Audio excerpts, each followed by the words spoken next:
We have all experienced power outages, and they can range in scope from a few dozen houses to thousands.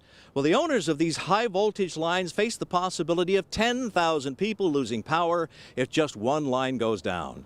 It's ITC transmissions, and to keep their system humming, they have to think different.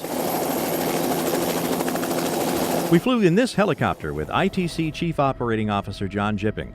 As we talk in flight, you might hear some extraneous noise as the airport tower communicated with other flights. Rapids Tower, Skywest 4510, on a visual for runway 26 left. We fly our lines, all of the lines in Michigan, and our other operating companies outside of Michigan. We fly them twice a year. You know, really the purpose is to do two things. We put our expert field inspectors in the helicopter to look at the towers, and then we have also foresters who look for any kind of issues with vegetation. These are our largest lines, as I mentioned, and our most critical because they carry a lot of power. You'll see how things are pretty much just down to the grass, right under the lines, and that's purposeful. We don't want anything that could potentially interfere with the lines. You know, ITC has worked very closely with landowners to try to strike that balance where we may remove a tree that's close to the power lines, but then we'll plant something somewhere else. So what we're flying over right here is called Gaines Station. It's a What's your expression advice right deck?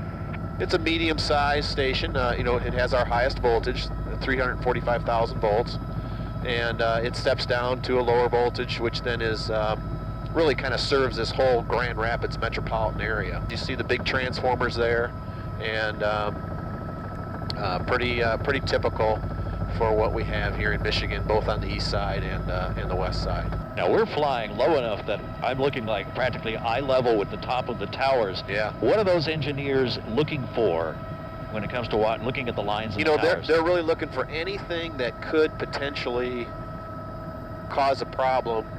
If it gets hot, the wind blows, that kind of thing. So they're looking for any of these insulators that might be cracked, frayed wire. Some of those structural steel members, if any of those things are loose. Annually, we actually have guys climb these towers for a more closer inspection, and that's done we do about 10% of the system every year. Right turn, 350. Are there any new lines being added in Michigan like these? There are. Like the ones we just flew, we have a very large project in the thumb of Michigan. It's called the Wind Zone Project, and that's about half done, and we're already connecting wind farms to it, and we'll finish that in 2015. And that'll really be the first major new transmission line in Michigan in many, many years. Now ITC owns 8,800 miles of high-voltage transmission lines in the lower peninsula of Michigan alone.